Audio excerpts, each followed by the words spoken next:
Vamos mais uma vez, Unicamp, aí, primeira fase, recebi várias mensagens, alunos em sala de aula também perguntando da questão 29 da prova Z ali. A questão 29 falava sobre eugenia, a ideia do branqueamento racial, né, muito forte no Brasil republicano, nesse Brasil que teve uma ideia, uma branquitude superior, tá? A questão é interessante, não é uma questão de nível fácil, ela vai exigir da gente uma certa interpretação e um conhecimento, claro. Começa o destaque ali, o boletim da eugenia, né, colocando a criança branca como uma criança correta, como uma ideia científica, determinista, positivista, ainda são termos ali que foram caindo. A gente sabe que é uma ciência que já não se solidifica por conta, né, dessas questões raciais, essas questões racistas muito forte dentro delas. Tem o texto ali de apoio sobre esse boletim de eugenia, falando lá em fevereiro de 29, a Inspetoria da Educação Sanitária e Centros de Saúde promoveram em São Paulo o primeiro concurso de eugenia para eleger o bebê eugênico. O boletim de eugenia comentava a repercussão que o concurso teve na grande imprensa e estampava em sua capa a criança de 3 anos que ganhou o prêmio. Os critérios de julgamento do concurso visavam a promoção de proles sadias e belas para a organização de um ensaio da patronagem da futura elite nacional de eugenizados, né? Vamos lá continuar. Finalmente contribuía com preciosos elementos para estudos relativos à hereditariedade, ao meio social e familiar, ao cruzamento de raças. Texto interessante, vale a pena também, dá para pegar a prova, olhar, ler o texto ali do boletim de eugenia, ele traz algumas informações que vão ajudar também, tá? Olha a pergunta. Com base nos seus conhecimentos sobre o ideário eugênico, seu contexto, e tendo em vista os elementos do excerto, assinale a alternativa correta. Seus conhecimentos sobre o ideário eugênico, tá? Não necessariamente os nossos conhecimentos sobre os recortes de raça. É interessante a gente pegar como a Unicamp faz, né? Esse revisionismo histórico, esse reposicionamento social ali na sua prova. A alternativa A.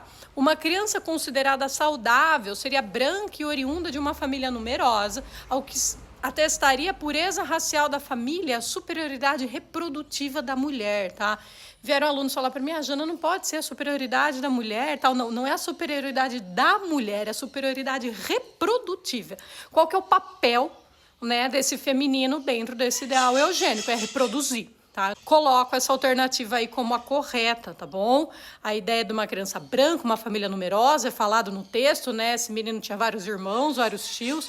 Isso era visto como uma ideia, inclusive, científica. Vou até mostrar para vocês uma obra para a gente ter essa percepção como isso foi fortemente reproduzido nesse Brasil republicano, tá? Olha, B.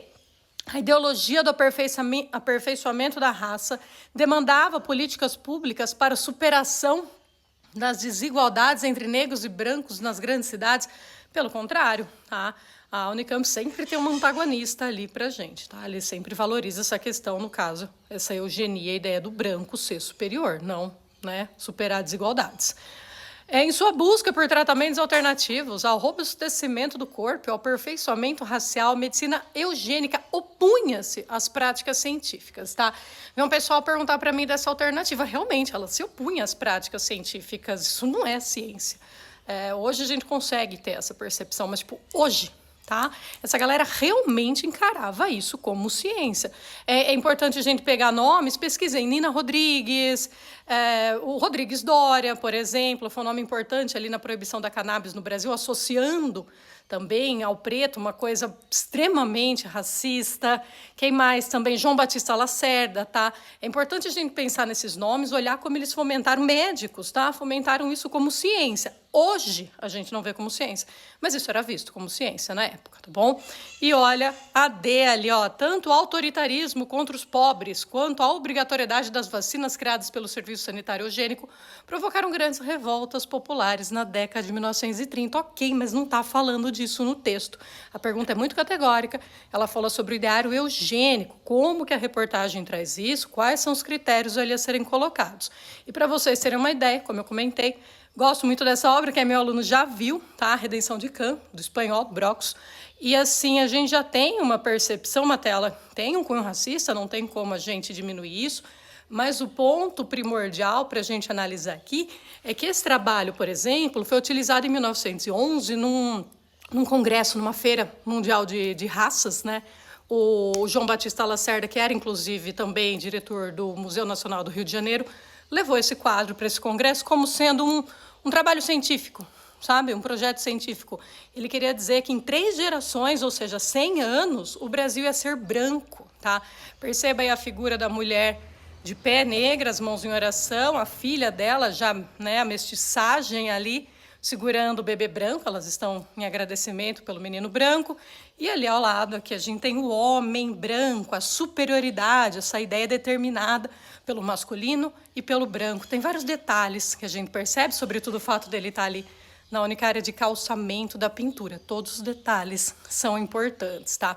A gente pode em algum outro momento discutir melhor os detalhes dessa obra, mas o ponto é, isso foi levado, isso foi utilizado como um recurso científico para dizer sim, em 100 anos teremos um país todo branco, né? Sabe-se que não. Inclusive, os europeus ficaram ofendidíssimos, não porque eles eram racistas e deixavam isso muito bem claro, mas porque ia demorar 100 anos para branquear o país, tá? Então era um grande problema.